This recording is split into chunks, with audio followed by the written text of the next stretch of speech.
Bíblia no segundo livro de Samuel, capítulo 12, e o tema é como lidar com a culpa no ambiente da graça. Como lidar com a culpa no ambiente da graça. Segundo livro do profeta Samuel, capítulo de número 12. Amém, irmãos? O texto... Deixa eu achar o texto primeiro. A gente vai falar hoje sobre um assunto denso, e Deus tem colocado essa palavra no meu coração faz uma semana. Capítulo 12, versículo 15, diz assim. O assunto, na verdade, é a situação de Davi depois do pecado cometido e a perda da criança como um efeito colateral desse pecado. E o texto diz assim: E o Senhor feriu a criança que a mulher de Urias dera à luz a Davi. A criança adoeceu gravemente. Buscou Davi a Deus pela criança, jejuou Davi, e vindo passou a noite prostrado em terra. Então os anciãos da sua casa se achegaram a ele para o levantar da terra, porém ele não quis, não comeu com eles. Ao 7º dia morreu a criança. Temiam os servos de Davi informá-lo de que a criança era morta, porque diziam: eis que, estando a criança ainda viva, lhe falávamos, porém não dava ouvidos à nossa voz. Como, pois, lhe diremos que a criança é morta? Porque mais ainda se afligirá. Viu, porém, Davi que os seus servos cochichavam uns com os outros, e entendeu que a criança estava morta. Pelo que disse aos seus servos: é morta a criança? E eles responderam: morreu. Então Davi se levantou da terra, lavou-se, ungiu-se, mudou as vestes, entrou na casa do Senhor e adorou. Depois veio para sua casa, pediu pão, puseram-se diante dele, ele comeu, puseram-no diante dele, ele comeu, e disseram seus servos: que é isso que fizeste? Pela criança viva, jejuaste, choraste, porém, depois que ela morreu, te levantaste e comeste pão? E respondeu ele: vivendo ainda a criança, jejuei e orei, porque dizia: quem sabe se Deus se compadecerá de mim e continuará viva a criança. Porém, agora que é morta, por que jejuaria eu? Poderia eu fazê-la voltar? Eu irei a ela, porém ela não voltará para mim. Então Davi veio a Betseba, consolou-a, se deitou com ela, e ela teve um filho, a quem Davi deu o nome de Salomão. E o Senhor o amou. Davi o entregou nas mãos do profeta Natã, e esse lhe chamou Gedidias, por amor do Senhor. Isso aqui é uma encrenca, né? O texto mostra a consequência do adultério do rei Davi com Batseba. Ele cometeu um adultério com uma mulher, vocês conhecem a história. Depois disso, a mulher ficou grávida, ele não sabia. Quando a mulher avisou para ele que ela estava grávida, ele piorou mais ainda a situação, porque ele premeditou a morte do marido da mulher, para que ele conseguisse matar esse cara, através da espada dos inimigos. Houveram outras mortes. Se você ler o texto com atenção, ele manda que se colocasse o Urias na frente da batalha, e para que isso funcionasse, houveram perdas de alguns dos valentes de Davi. Olha lá com atenção, que você vai ver. E esse episódio vergonhoso, esse episódio complicado da vida de Davi, é um capítulo ruim, que desencadeou consequências e desastres em sua casa. Eu não estou fazendo teologia da minha cabeça, é o que a Bíblia diz. O profeta Natã disse assim: por causa disso, você vai viver desgraça agora. Por causa disso, você vai enfrentar isso e aquilo. E tudo aquilo que o profeta disse, realmente, ele teve de enfrentar. E nós podemos saber que essa sequência de desastres tem a ver com o pecado de Davi, por causa dos versículos 9 a 12 desse texto. Eu comecei a ler no versículo... Qual foi o versículo? 15. Mas olha o 9. Porque, pois, desprezastes a palavra do Senhor, fazendo o que era mal perante ele. A Urias, o heteu, feriste a espada, sua mulher tomaste por mulher, depois de o matar com a espada dos filhos de Amon. Agora, pois, não se apartará a espada jamais da tua casa, porque me desprezaste, tomaste a mulher de Urias, o heteu, para ser tua mulher. Assim diz o Senhor, eis que a tua própria casa, da sua própria casa, suscitarei o mal sobre ti, tomarei das tuas mulheres a tua própria vista, darei ao teu próximo, não sei o quê. Bom, é óbvio que na graça nós não temos de conviver com a consequência espiritual dos nossos pecados. Porque pecado confessado, a Bíblia diz que aquele que confessa e deixa, alcança misericórdia, e não consequências. Alcança misericórdia. Mas alguns pecados geram consequências administrativas. Alguns pecados vêm com boleto para pagar, e você tem de pagar, porque eu não estou dizendo que você tem que pagar o pecado você se resolve na cruz, mas a consequência. Então, o cara é viciado no jogo, na jogatina e tal, e aí ele perde tudo. Aí ele se converte a Cristo. Bom, quando ele se converte a Cristo, ele vem entregar a vida a Jesus e aceita Cristo e dobra o joelho, o pastor não pergunta quanto você perdeu. Eu perdi 200 mil no jogo em 10 anos. Ele fala, então passa ele no caixa e pega os 200 mil. Não tem isso. Não tem. Você vai ter de lidar, amargar a perda dos 200 contos pelo resto da vida. E a vida, enfim, várias privações, várias situações. Ou seja, nós temos de conviver com a consequência que eu estou chamando aqui de espiritual, mas não é bem espiritual, mas administrativa. Nós não temos consequência espiritual de pecado perdoado. Pecado perdoado não tem consequências espirituais, mas tem consequências administrativas. Amém, igreja? E a gente vai ter de lidar com o desconforto, a logística daquilo que é consequência do nosso pecado. E quanto mais clareza você tem disso, talvez fica mais fácil para lidar. Então, eu vou deixar alguns pontos para a gente pensar. Primeiro, perdão não remove culpa, embora cancele a sentença. Perdão não remove culpa, embora cancele a sentença. Presta atenção aqui. Perdão na Bíblia não é um apagador de memória e nem um cancelador de consequências. Perdão, você está limpo na casa de novo. Mas a sua ficha, o seu score, está lá.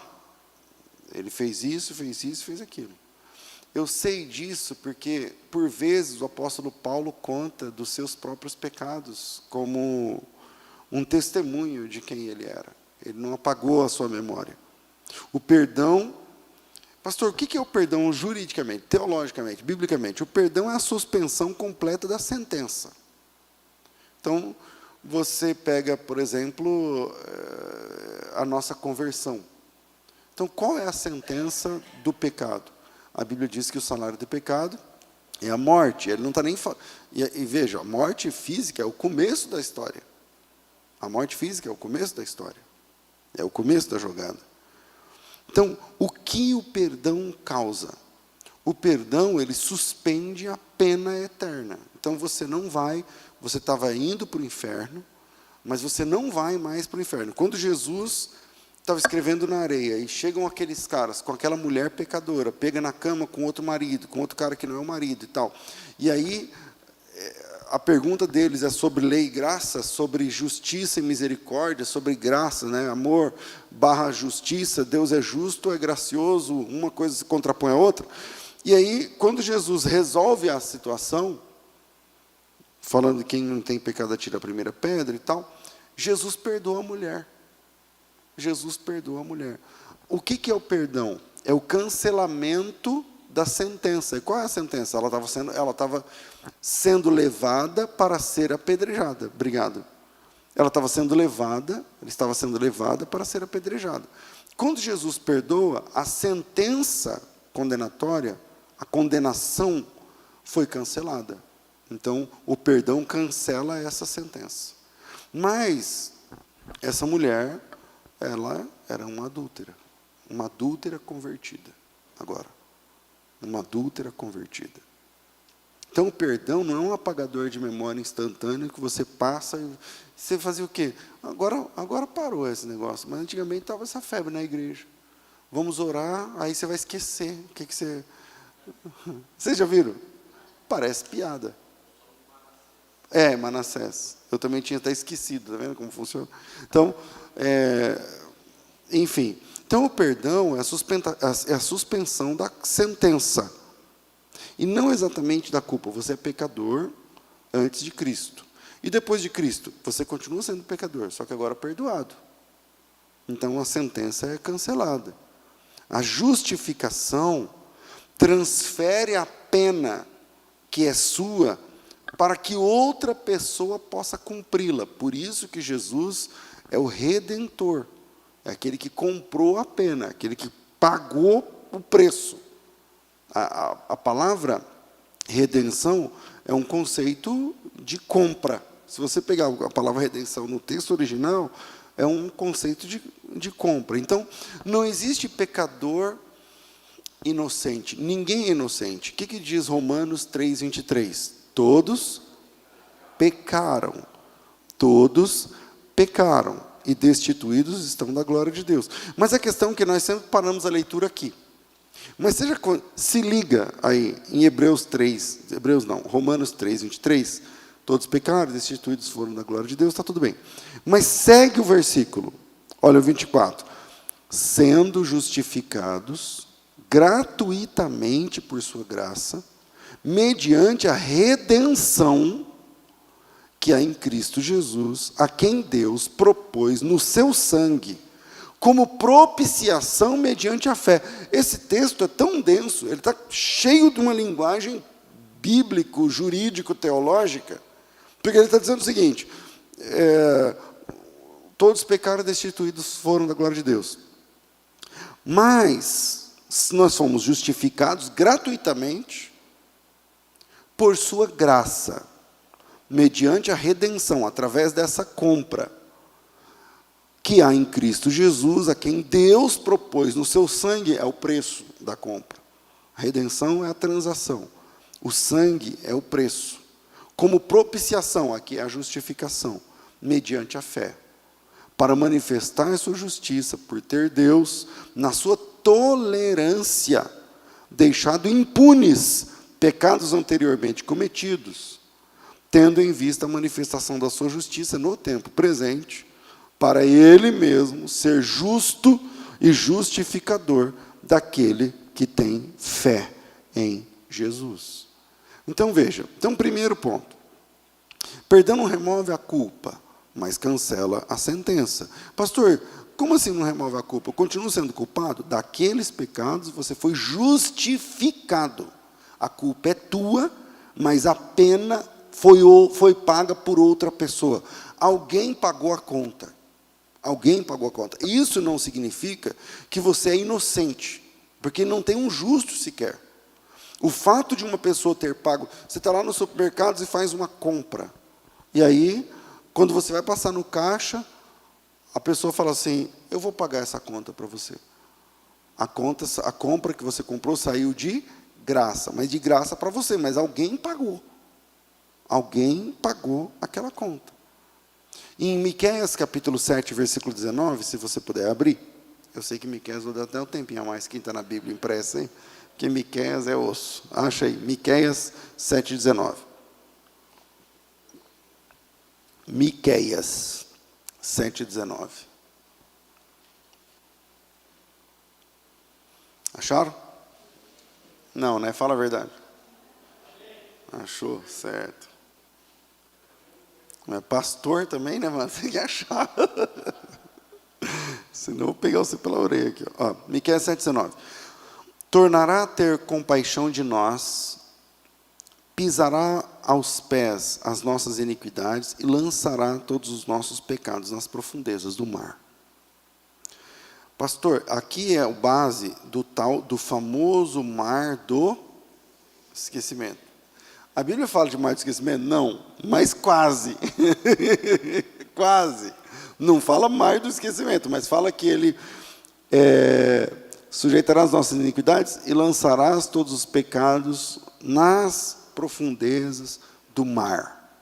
Ou seja, não é que Deus esquece a ficha corrida de cada um, mas Ele propositadamente, de propósito, Ele se relaciona com os pecadores arrependidos, apesar daquela ficha. Então, imagina que eu sei tua ficha e aqui na empresa não passa uma pessoa com a sua ficha para trabalhar. Aí eu pego aquela informação, olho, converso com você e falo o seguinte, tá bom, como eu sou o cara do RH, eu não vou apresentar essa ficha. Eu não vou apresentar essa ficha. Eu vou colocar aqui e nós vamos nos relacionar comercialmente, do ponto de vista aqui da empresa, tal, apesar dessa ficha. Então, essa ficha não vai ser apresentada. Eu sei quem você é, sei o que você fez e essa ficha está aqui.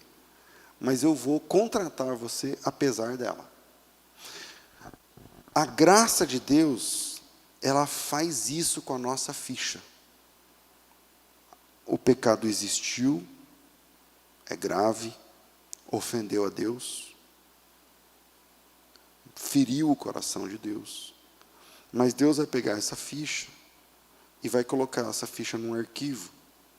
E vai pegar esse arquivo e vai guardar numa gaveta. E vai dizer o seguinte, eu sei que o que você fez, eu vi, machucou a mim, mas nós vamos nos relacionar apesar disso. Deus se relaciona comigo, Deus se relaciona com você, sempre apesar de. Apesar de. Apesar de. No começo é muito complicado esse negócio do apesar de. No começo é muito complicado. Eu vou dar um exemplo. Deixa eu ver se eu consigo dar esse exemplo aqui para vocês estar na minha cabeça. Eu acho que dá. Anos atrás, eu estou falando uns 15 anos, talvez mais. Um cara era um prestador de serviço para a nossa empresa e ele prestava serviço na questão de filmagens, edição de vídeo e tal, não sei o quê. Na época, a gente tinha um projeto grande chamado Intensivão Teológico, eu juntava milhares de pessoas todo mês, e esse cara prestava serviço para a gente, beleza. Ele passou anos prestando serviço para a nossa empresa, tipo 10 anos, então a gente se via com regularidade. E um dia, aí ele falava, não, sabe aqueles caras que não são firmes na igreja, mas ele considera alguém que é o pastor dele? Eu era o pastor dele. Ele não é nem na igreja. Mas, pastor, eu vou casar. Eu falava, tá, não, mas não vai ter festa, mas o senhor vai fazer o casamento. Eu falava, como você vai fazer? Não, eu vou ir na igreja, depois que eu caso no cartório, vou aí, e a gente joelha e o senhor ora por nós. Tá bom? Aí, um dia ele veio na Genuína e fez isso. Aí, um dia a menina nasceu, aí ele falou, não, vou apresentar a filha aí na Genuína. Ele veio aqui em Campinas e apresentou a menina. Então, vocês não vão lembrar que faz alguns anos. Mas ele veio aqui em Campinas, na igreja, e falou, mas eu estou em Campinas. Não, eu vou em Campinas. Vieram lá, peguei a menina, apresentamos, oramos, tal. Um dia eles não estavam bem do relacionamento. Aí, pastor César, vamos lá almoçar na casa deles, briga de casal, enfim. Um cara muito querido e tal. Um dia a esposa dele me ligou, e eu não tenho conversa muito assim com a esposa dele, porque eu conheço muito ele antes, né, de casar. Aí a esposa me chamou e falou, pastor, o fulano foi preso. Eu falei, preso? Por quê? Ele falou, o senhor não vai acreditar. Eu falei, o quê? Pedofilia. Eu falei, quê? Pedofilia. Mas ele mexeu com a sua filha. Eu falei, não. Internet. Vendo coisas na internet. Eu falei, você está de brincadeira. E eu não vou visitar preso, né? Não, ele pediu para o senhor, não precisa ir lá, mas ora por ele está desesperado, não sei o quê. Bom, ele ficou preso uns 2 anos. Saiu da cadeia, murcho, com vergonha. Com vergonha. E aí a esposa falou, pastor, ele está com vergonha, não sei o quê, não quer ver ninguém, tal. Aí eu fiquei pensando uma semana, orando, falei assim, fala para ele vir aqui. que eu tenho uma proposta de trabalho para ele. Aí esse irmão, esse cara veio, e a única vez que eu falei com ele sobre isso, foi na primeira vez. Ele sentou à minha mesa, e eu falei para ele, olha, eu sei o que houve, acompanhei, tem essa vaga, eu sei que uma pessoa fichada que está assinando não sei o quê, não vai conseguir fácil. Eu conheço o seu trabalho, conheço a sua qualidade, e sobre o passado, eu só quero fazer tais perguntas. Isso. Irmão, pastor, foi assim. Tá arrependido? Tá. Começou a chorar. Aí, então tá bom. Então, a partir de agora, acabou. Vamos trabalhar. Ele trabalhou comigo, eu não sei quanto tempo, mas mais de ano, talvez 2 ou 3. Depois disso. Depois saiu por outros motivos. Mas o começo é mais complicado. Esse primeiro dia, essa primeira semana, esse primeiro mês. Depois, porque eu peguei a ficha dele, eu aprendi isso na Bíblia, né? Peguei a ficha dele e falei, vamos nos relacionar apesar disso aqui. Isso aqui joga fora. Talvez ele até esteja acompanhando esse culto aqui agora ao vivo, que ele gosta. Vamos nos relacionar apesar disso aqui. Miqueias capítulo 7 é Deus fazendo isso comigo, com você, com a gente. Porque nós também temos capítulos feios, que nós não gostaríamos que ninguém soubesse. Quem se converteu na época do telão, que os pastores falavam que ia ter um telão? No dia do juízo final, ia passar os pecados de todo mundo. Quem? Levanta a mão. Quem? Ufa, não vai ter telão. Tá bom? Cancelou, não é mais. Agora mudou a tecnologia e tal. Mas os pastores falavam que tem uma tela de cinema assim. Eu falava, meu Deus, será que compensa me converter? Vai passar meu dia, chega a minha vez. Não vai ser boa essa história. Então, Miqueias 7,19 é um bálsamo na minha alma. Tornará a ter compaixão de nós, pisará os pés das nossas iniquidades, lançará todos os nossos pecados nas profundezas do mar. Deus se relaciona comigo e com você sempre, apesar de. Pensa bem, graça não remove culpa exatamente, mas a sentença. Se graça removesse culpa, não precisaríamos da cruz. Porque a graça se manifesta e você não precisa mais da cruz. Mas, ao invés disso, Jesus precisou morrer, um inocente no lugar do pecador culpado, da mesma forma que acontecia com os sacrifícios do Antigo Testamento. Porque você pecou o mês inteiro, aí você buscava um carneirinho de 1 ano e pouco. Um cordeiro é cordeiro. A diferença de cordeiro e carneiro é a idade. O cordeiro é jovem. O cordeiro, ele tem 1 ano. Um cachorro com 1 ano é novinho. Um cordeiro com 1 ano é novinho. Então, depois que você aprontou, você pega um cordeiro de 1 ano, sem defeito, perfeitinho. Aí você leva lá para o sacerdote, põe a mão na cabeça do bicho, ora, confessa seus pecados, e aí quem vai morrer? O carneirinho. Eu estou tentando falar para vocês sobre a questão da consciência. Tipo, você vai embora para casa e o carneirinho morreu. Aí você fala, caramba, o carneirinho morreu por minha causa. Por minha causa. Veja Hebreus 9,6. Vem comigo, Hebreus 9,6. A gente está começando, vamos lá. Hebreus 9,6. Vamos lá, para de cochilar. Coragem, gente. Ora, depois de tudo isso, assim preparado, continuamente entram no primeiro tabernáculo os sacerdotes, para realizar os serviços sagrados. Mas no segundo, só o sumo sacerdote, sozinho, uma vez por ano, não sem sangue, que ele oferece por si, pelos pecados de ignorância do povo. Querendo com isso dar a entender o Espírito Santo, que ainda o caminho do lugar santo não se manifestou, enquanto o primeiro tabernáculo continua erguido. Isso é, uma parábola para a nossa época presente, que segundo esta se oferecem tanto dons como sacrifícios, embora estes, no tocante à consciência, sejam ineficazes. Eu vou repetir. Isso é uma parábola para a nossa época presente, que, segundo esta, se oferecem tanto dons como sacrifícios, embora estes, os sacrifícios, no tocante à consciência, sejam ineficazes para aperfeiçoar aquele que presta o culto. Tipo assim, ele está justificado na lei, mas a consciência não resolve, porque além dele pecar, ainda matou o carneiro. Aí ele vai embora e fala assim, caramba, tudo bem, a justiça foi satisfeita, mas no tocante à consciência, eram ineficazes para aperfeiçoar aquele que prestava o culto, os quais não passam de ordenanças da carne, baseadas somente em comidas, bebidas, diversas abluções impostas até o tempo oportuno da reforma. Agora veja o 11. Quando, porém, veio Cristo, como sumo sacerdote dos bens já realizados, mediante um maior e mais perfeito tabernáculo, não feito por mãos, quer dizer, não mãos dessa criação, não por meio de sangue de bodes, bezerros, mas pelo seu próprio sangue, entrou nos santos dos santos uma vez por todas, tendo obtido eterna redenção.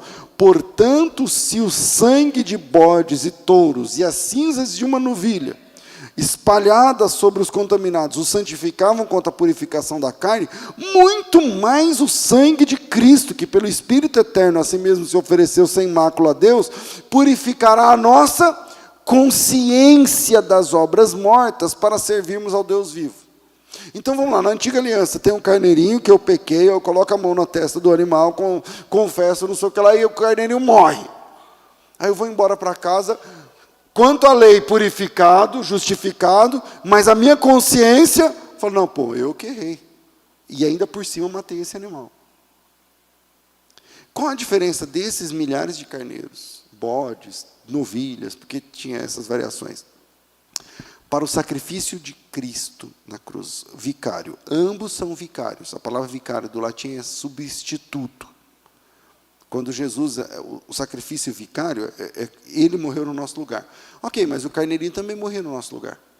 Então, qual a diferença quanto à consciência do antigo pacto para a nova aliança? A diferença é a vontade. O carneirinho, se você perguntasse para ele se ele pudesse responder, ele não queria. Agora, Cristo, ele veio para morrer pela nossa culpa. Veio para morrer pelos nossos pecados. E a mim cabe apenas aceitar este sacrifício. Me submeter a esse sacrifício. Agora, como é que o sangue de Cristo purifica a nossa consciência? Essa purificação não acontece com sangue literal, mas acontece quando você entende o sacrifício de Jesus como sendo puro e intencional. Então você é justificado, porque ele me amou, e há 2000 anos atrás ele sabia que eu ia existir, dos pecados que eu iria cometer, e ele quis morrer no meu lugar. E isso não significa que você deixa de ser culpado pelos crimes que você cometeu, pelas coisas que você fez. Mas que mesmo sendo culpado, Jesus aceita pagar a sua pena e morrer no seu lugar. Segundo, enquanto houver esperança, você pode bater na porta da graça. Eu estou falando isso baseado na história de Davi, que foi o texto base. O capítulo 11, o Davi aprontou o seu pecado de adultério. É o capítulo 11 de 2 Samuel. No capítulo 11, ele faz sexo com essa mulher. E depois ele engravida a mulher. E depois ele manda matar o marido da mulher. E ao matar o marido da mulher, o efeito colateral é que outras pessoas morrem. Ok. Esse é o capítulo 11. A mulher ficou grávida, ele mandou matar o cara. E depois de matar o cara, ele pegou a mulher viúva e casou com ela. Assumiu essa mulher. Só que ninguém sabia. Ninguém sabia. O tempo passou. E aí, um dia, Deus falou com o profeta Natan, que é o capítulo 12. O profeta Natan foi na casa do Davi e falou assim, Davi, eu preciso contar uma história e o senhor me ajudar a resolver um BO. Ele falou, qual é o BO? Aí contou essa história que vocês sabem. Ele falou, ó, o cara tinha um monte de ovelhas, rico, um fazendeiro, e um dia chegou um convidado na casa desse cara, e ao invés dele matar uma ovelha dele, para servir, ele pegou a ovelha do vizinho, que só tinha uma. A ovelha tinha nome, dormia na cama com as crianças. Ele foi lá, pegou essa ovelha, matou e serviu para o vizinho. O Davi, que tinha um senso de justiça aguçado, o Davi da Bíblia, né? O Davi deu um tapa na mesa e falou assim, esse cara tem que morrer, um cara desse. Como é a história da ovelha? Não, a ovelha tinha nome, a ovelha tinha uma fita vermelha, a ovelha não sei o quê. Ele falou assim, esse cara tem que morrer, e essa ovelha tem que ser paga, restituída para a família 4 vezes mais, e não sei o quê. Quando Davi estava arrotando ali a sua justiça, o Natan deu um tapa na mesa mais alto do que o tapa do Davi, e falou para ele, esse cara é você. Aí o Davi falou, o quê? Ele falou, então, você podia ter a mulher que você quisesse, não sei o quê, você pegou a mulher do cara, tá, matou o cara. Deus tinha revelado para o profeta Natan. E aí, quando o profeta Natan contou a história, nesse naipe, o Davi falou, então eu pequei, eu confesso, então eu errei. O Davi entrou em sofrimento, escreveu o Salmo 51. Vocês conhecem a história do Salmo 51? Senhor, contra ti somente pequei, fiz que era mal aos seus olhos, eu nasci em pecado concebeu minha mãe, cria em mim, ó Deus, um coração puro, renove em mim um espírito reto, não me lances fora da tua presença, não retires de mim o teu Espírito Santo, não sei o quê. Ok. Natan falou assim, Davi, eu estou aqui em nome de Deus para falar para você, que diante dessa reação, porque o Davi podia mandar matar o cara, o Davi é o rei. E aí ele disse assim, olha, que é o capítulo 12, versículo 12, o final da sentença. O que você fez em segredo, eu farei diante de todo Israel, em plena luz do dia. Então Davi disse a Natan, eu pequei contra o Senhor. E o Natan o interrompeu, dizendo, mas o Senhor perdoou o seu pecado, e você não morrerá, porque aquele pecado era digno de apedrejamento. 14. Mas porque com isso você deu motivo a que os inimigos do Senhor blasfemassem, o filho que nasceu morrerá. O menino já tinha nascido. Sabe o que isso significa? O menino já tinha alguns meses. Isso significa que fazia 1 ano, mais ou menos, que o Davi estava escondendo essa história. E ninguém, todo mundo, parabéns, é papai, não sei o quê. Só que estava errado. Então o Natan falou para ele assim, olha, o Senhor te perdoou, mas esse menino vai morrer. Esse menino vai morrer. Então nós estamos falando agora da consequência. E aí o Davi entra em sofrimento e também em oração. Versículo 15. O Senhor feriu a criança que a mulher de Urias teve com Davi. A criança adoeceu gravemente. Já teve um filho doente gravemente? Bebê, meu amigo. Davi suplicou a Deus pela criança. Davi jejuava. Davi jejuava e entrando em casa, passava a noite deitado no chão. Os anciãos do palácio se aproximaram dele para o levantar do chão. Ele não queria levantar. Também não comia com eles. No 7º dia, a criança morreu. O Davi ficou 7 dias sem comer. O Davi ficou no chão. E que se lasque o reino, e o palácio, eu não sei o que, é o meu filho. Morreu. Ou estava morrendo no processo. E aí a gente aprende esse segundo ponto. Enquanto houver esperança, você pode bater na porta da graça. Porque a oração nos dá a possibilidade de falarmos com Deus. Através da oração, nós temos a possibilidade de nos relacionar com Deus. E por vezes, a oração parece... Eu vou falar assim, porque um teólogo que se preza não pode falar o que eu vou falar, mas eu vou falar. Por vezes, parece que a oração muda sentenças. Pastor, mas muda a sentença ou não muda? Isso é discutível, que não é o caso aqui. Não é uma aula aqui que eu estou dando sobre soberania de Deus, não sei o que lá. Mas eu vou ler 1 ou 2 textos. Você decide aí. Jonas capítulo 3, verso 5. É que eu estou abrindo um parêntese que eu não queria que fosse grande, mas vamos lá. Deus mandou o profeta Jonas em Nínive. Nínive é a capital da Assíria, para pregar contra os ninivitas, uma palavra de juízo. E aí o Jonas chega lá e fala assim, em 40 dias vocês vão ser mortos. Em 40 dias Nínive será subvertida, vai chuva do céu. Já ouviram falar de Sodoma e Gomorra? Então vai ser aqui também. Isso é o Jonas. Só que o capítulo 3, verso 5 diz assim, ó, os ninivitas creram em Deus. Então eles eram alheios a Deus, não queriam saber de nada. Mas diante da sentença, os ninivitas creram em Deus. Proclamaram um jejum. Vestiram-se de panos de saco, desde o maior até o menor. Chegou essa notícia ao rei de Nínive. Ele levantou do trono, tirou as vestes reais, cobriu-se de pano de saco, assentou-se sobre cinza, e fez proclamar e divulgar em Nínive, por mandato do rei, dos seus grandes, nem homens, nem animais, nem bois, nem ovelhas, comessem alguma coisa. Eles fizeram os animais jejuar. Nem os levem ao pasto, nem bebam água, mas sejam cobertos de pano de saco, tanto homens quanto animais, e clamarão fortemente a Deus, e se converterão cada um do seu mau caminho, da violência que há nas suas mãos. Quem sabe se voltará a Deus, e se arrependerá, e se apartará do furor da tua ira. Pausa aqui. Pastor, mas Deus se arrepende? Então, quem está falando isso aqui é um rei pagão, que não conhece a escritura bíblica. Ele está lá na Mesopotâmia, 1000 quilômetros depois de Jerusalém. Então ele está falando dentro da teologia dele, entende? Quem sabe Deus se voltará, quem sabe Deus se arrependerá, quem sabe Ele se apartará do furor da sua ira, de sorte que não pereçamos. Agora o problema vem esse versículo, agora o próximo.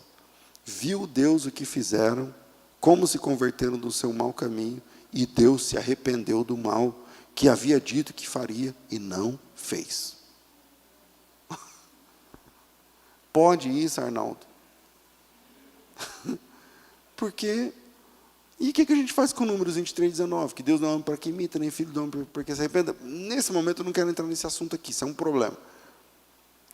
Mas, eu vou ter que falar alguma coisa, mas vamos lá. Aqui, Deus está tratando com a categoria dos ninivitas. Ele está se dando a entender aos ninivitas. Na verdade, Deus não mudou a sentença. Nínive foi destruída mesmo. Mas não foi nos 40 dias. Deus deu a eles tempo, e esse tempo foi mais de 100 de anos. O que aconteceria esse mês, o mês que vem? Aconteceu em 2100 e não sei quanto. É mais ou menos disso que a gente está falando. Meu celular começou a falar sozinho aqui. É mais ou menos disso que a gente está falando. Então, mas veja o último versículo 33, o 10. Viu Deus como se convertendo do seu mau caminho, e Deus se arrependeu do mal que havia dito que faria, e não fez. Eu poderia ler, por exemplo, o texto de Gênesis 18, está até aqui comigo na íntegra, sobre a oração de Abraão, Deus falando que ia destruir Sodoma e Gomorra, e Abraão falando com Deus, e se tiver 50, se tiver 40, e foi diminuindo, se tiver 20, se tiver 15, se tiver 10, e tal. O que fica para nós é que enquanto houver esperança, você pode bater na porta da graça, você pode clamar, Senhor, restaura, Senhor, ajuda, Senhor, perdoa, Senhor. Veja Davi, ele pecou, ele matou, ele escondeu, ele foi confrontado e ele confessou. Essa é basicamente a linha do tempo. Aí veio a consequência. Deus falou assim, então, esse menino vai morrer. Veio a consequência, o menino ficou ruim, não amanheceu ruim, a mulher deve ter falado para ele, não almoçou, não jantou, não come, não mama, não sei o quê, e o Davi já começou a coçar a cabeça, meu Deus, enfim, em 7 anos o menino definhou e morreu.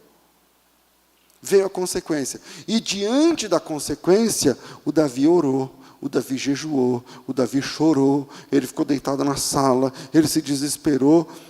Pastor, mas a sentença dele não mudou. Não mudou, mas o dos ninivitas mudou.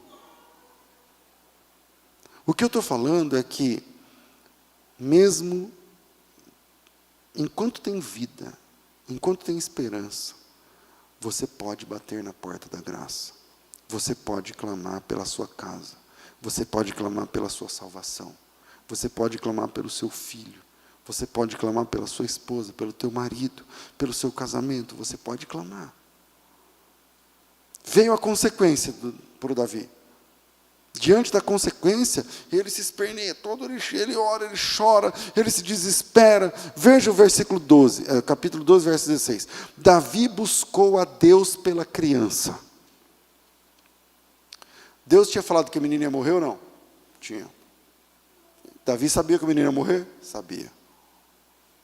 Mas a Bíblia diz assim, jejuou Davi. Ele buscou a Deus pela criança. Ele passou a noite prostrado em terra. Os anciãos chegaram para levantá-lo da terra. Ele não quis. Ele não almoçou. Ele não jantou. Enquanto há vida, há esperança para você lutar. Nesse ministério pastoral, eu já vi mais de uma vez casamentos terminarem só para depois ter que ir lá no cartório pôr o nome de novo para casar com a mesma mulher ou com o mesmo marido. Já viram isso aí ou não? Já. Por quê?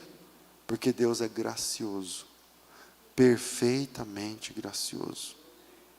E a restauração é possível para quem busca de verdade. Pastor, mas no caso o senhor está pregando uma coisa, mas o texto está dizendo outra, porque o menino morreu. Não, o menino morreu, mas mesmo assim Deus foi gracioso com Davi. O menino morreu, mas o outro nasceu. Quem é o outro? Salomão. Sabe de que a gente está falando? A gente está falando de um antepassado de Cristo. Porque Jesus é descendente de Davi, certo? Através de Salomão. Através de Salomão. Que é um ato de graça da parte de Deus. Por último, terceiro. Depois da queda, você pode se levantar e adorar ao Senhor, sim. Depois da queda, você pode se levantar e adorar ao Senhor, sim. Voltando na história que eu contei agora, que é uma história real, do rapaz que eu contratei depois de ter sido preso, saiu na televisão. Quando a mulher falou para mim, pastor, fulano está preso. Preso? Por quê? Segue o link. Mandou lá o da Globo, o jornal da Globo, sei lá o que era da Globo. A polícia colocou ele no camburão. 2 anos preso, tivemos essa conversa difícil. Foi difícil para mim. E vergonhoso para ele. Mas beleza, depois da conversa, bom, vamos almoçar, vamos, tal. Até ao dia de hoje, eu nunca mais toquei naquele assunto. Nunca mais. Nunca mais. Para a esposa dele eu toquei. Como é que está o comportamento dele, porque eles têm uma criança. Teve que fazer exame na criança, mas graças a Deus não era só virtual. Que é um problema. Mas eles têm uma criança, um bebê. Na época, agora já é grande a menina, mas era bebezinha. Assim igual o Davi. E aí, então, para a esposa, eu perguntei algumas vezes, irmã, como é que está o comportamento, internet, não sei o quê, tal. Não, pastor, agora está, resolveu. Terceiro, depois da queda, você pode se levantar e adorar o Senhor, sim. Segue o texto, versículo 12. Viu Davi que os seus servos cochichavam uns com os outros, e ele entendeu que a criança tinha morrido. Então disse aos seus servos, é morta a criança? E eles responderam, morreu. Davi se levantou da terra, lavou-se, ungiu-se, trocou de roupa, entrou na casa do Senhor e adorou. Depois veio para sua casa, pediu comida, pediu pão. Puseram-no diante dele e ele comeu. A vida depois da queda. Existe vida, louvor, adoração, comida, jantar em família, casa depois da queda. Ou a gente tem que parar de pregar a graça. A igreja é a agência de Deus na terra. Mas a igreja tem, por vezes, uma mania de ficar dosando a graça para as pessoas. Dosando a graça para as pessoas. Tempos atrás morreu o Guilherme de Pádua, que matou a menina, a atriz lá, eu não sei o nome da menina. Daniela Pérez, obrigado. Atriz, eu falei errado a palavra. Aí, beleza. O cara se converteu. Ah, pastor, mas ele não estava arrependido. Como você sabe? Quem sabe é Deus. Se converteu, então é nosso irmão. Se converteu ao quê, seu irmão? E aí virou pastor, cuidava do departamento da igreja e tal. Mas os próprios irmãos, os próprios evangélicos, vocês já viram as redes sociais na época sobre isso? Então, que graça é essa que a gente não consegue oferecer? Que graça é essa que a gente não consegue ter? Se esse pessoal vivesse na época do primeiro século, ninguém ia aceitar a conversão de Paulo. Porque Paulo matava os caras. Porque Paulo matou Estevão. Ele mesmo disse. As situações, ele votava sempre contra, ele prendia. Frase do apóstolo Paulo: eu encerrei muitos dos santos no cárcere. E essa palavra encerrar do grego, eles definharam no cárcere através de mim. Muitos dos santos no cárcere. Só que esse é a velha criatura. Um dia ele teve um encontro com Jesus Cristo. E a partir desse dia, ele se tornou nosso irmão. Depois da queda, você pode se levantar, sim. Depois da queda, você pode adorar o Senhor, sim. Tem um texto, desculpem, eu não coloquei no sermão, mas eu estou lembrando agora. Primeira carta de Paulo aos Coríntios, eu vou ter que achar aqui na mão, vamos lá. Primeira carta de Paulo aos Coríntios, capítulo 6, o apóstolo Paulo fala assim, ó, deixa eu ver, mas não vou achar tão fácil. Eu achava que ia ser fácil, mas não.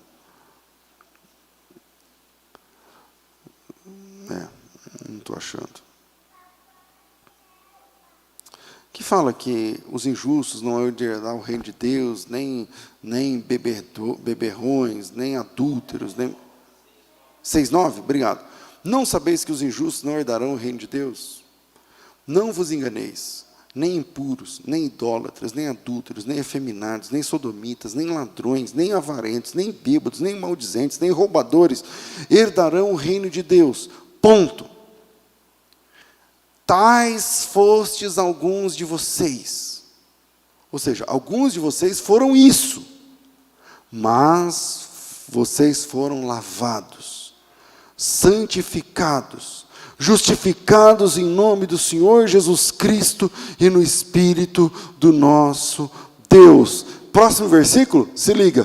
Todas as coisas nos são lícitas, mas nem todas as coisas nos convêm. Então, depois da falha, é possível se levantar. O Davi se levantou, a Bíblia diz que ele chorou, ele jejuou, ele esperneou, ele gritou, ele não jantou, ele não almoçou, ele não tomou café, ele não bebeu água, ele ficava, o pessoal tentava levantar, ele não queria, aí o menino morreu. E é lindo essa parte aqui em Davi, como isso nos ensina. Ele perguntou, ele viu a conversa das pessoas, o menino morreu? Aí eles disseram, morreu. E aí o próximo verso, o 20, o Davi se levantou, tomou banho, se ungiu, trocou de roupa. Primeiro compromisso, entrou na casa de Deus e adorou. Entrou na casa de Deus para adorar. Segundo compromisso, veio para casa e pediu pão. Tem comida? Agora eu vou aceitar. 7 dias depois, puseram diante dele e ele comeu. E aí o pessoal chegou em Davi e falou assim, ué, tá maluco? Enquanto o menino estava vivo. Estava vivo o menino. Você não queria comer, você não queria... Agora que ele morreu, você levantou, adorou a Deus, trocou de roupa, tomou banho, comeu e tal. E aí ele disse, então, enquanto o menino estava vivo, eu tinha a esperança de ser ouvido. Deus não quis ouvir. Eu tive de amargar a perda do meu filho. Mas agora que o menino morreu, eu posso me levantar e apostar na graça do Deus que eu sirvo. Eu tomo banho, eu entro na casa de Deus e eu adoro o meu Deus. O perdão não apaga memórias. Mas diante do perdão de Deus, você pode se levantar, você pode se lavar, você pode se ungir, e você pode entrar na casa de Deus e adorar o seu nome, que você será bem-vindo. Você pode não ser bem-vindo para quem você causou o mal, que não lançou o teu pecado no mar, conforme o texto de Miqueias. Mas Deus, o único que é digno de receber a honra, o louvor, a glória, o poder, tudo. esse vai receber a sua adoração. Pode levantar a mão, pode dar glória a Deus, pode glorificar, pode orar, pode dobrar joelho, pode se envolver com o ministério. A graça de Deus é real, e a casa de Deus é o lugar da reunião dos perdoados. Deus abençoe vocês, em nome de Jesus Cristo. Amém. Amém. Vamos ficar de pé, meus irmãos, por gentileza.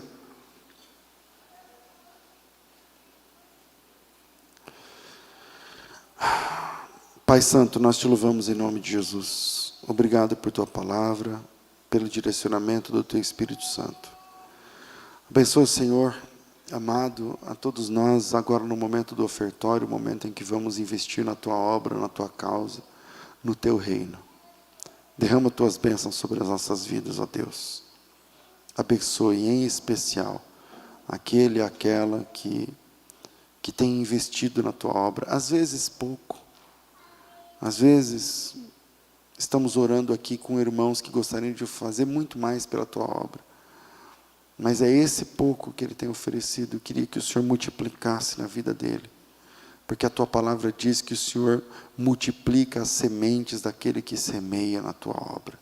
Em nome de Jesus, que possamos continuar vivendo os teus milagres e desfrutando o seu jeito de ser pai, que é tão particular, que é tão maravilhoso aos nossos olhos. Nós seguimos aqui servindo com alegria, com singeleza de coração, igual está escrito na tua palavra. Recebe os dízimos, os votos que foram feitos, as ofertas que serão dadas, para a honra e glória do teu nome. É assim que nós oramos, agradecidos. Amém. Amém.